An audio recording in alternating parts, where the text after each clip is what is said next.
Welcome to part two of Presidents, Plutocrats, Paupers, and Populists. Now we're going to take a look at the forgotten presidents.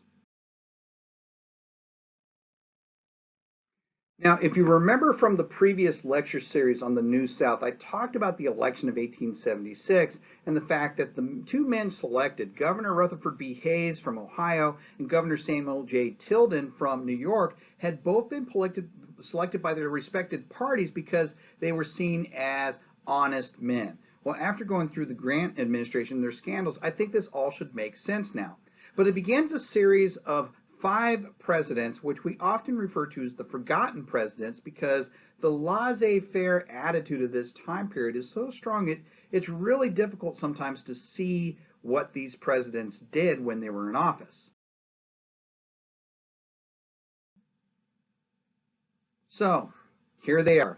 This is the band members of ZZ Top. Actually, I'm just kidding.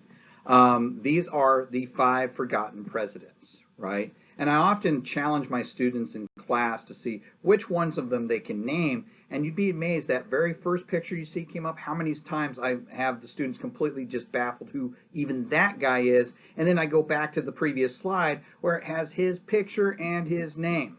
But here they are, left to right, top to bottom. You got Rutherford B. Hayes, not interesting. I've got one slide that I'll go ahead and talk about here in the forgotten presidents on him, and then that's all I got for this guy. Really not a very interesting guy. Next, James Garfield. Interesting person. Yes, we will talk about him. I'll have a separate lecture on him, in fact. Next, we have Chester A. Arthur. Now, I mentioned he was kind of involved in that New York Customs House ring, but outside of that, the only interest we have in him is in correlation to James Garfield. So we'll talk about him in the same discussion. Grover Cleveland, interesting guy, but not for what he did as president. For the stuff that happened around him in his personal life, that's far more interesting than his presidency himself. And this last guy here, Benjamin Harrison. I mean, the only thing you really say about Benjamin Harrison is he kind of looks like the Santa Claus from the original Miracle on 34th Street. That's about it. He is so uninteresting that I've never created a slide for the guy. I just haven't been able to figure out how to do it. Now, in order of how these guys served, you have Hayes, Garfield, Arthur, Cleveland, then Harrison, and then Cleveland again. Grover Cleveland does hold the distinction of being the only man to serve 2 non-consecutive terms as president of the United States. And as far as his presidencies go, that's really the only thing of interest.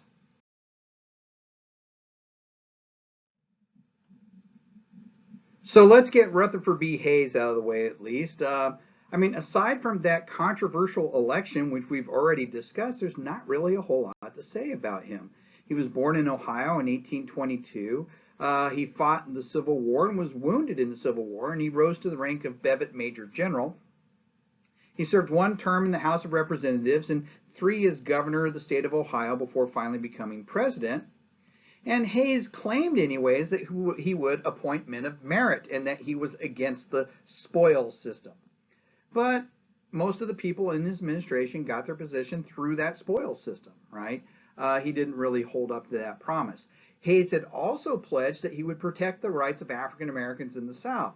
But as we already seen, he helped orchestrate that compromise of 1877, which allowed him to become president in the first place. And in doing so, he withdrew his troops from the South and called for the restoration in the South of, quote, wise, honest, and peaceful self-government. He let the South take over their race relations, and as we've already seen, then you start to see Jim Crow laws come back, and you're on your pathway to segregation and everything else, right? So he really didn't fulfill either of the promises that he made as president, and overall, you could pretty much say that he didn't really get a whole lot done, which is why talking about his controversial election is really about all you got to say about this guy.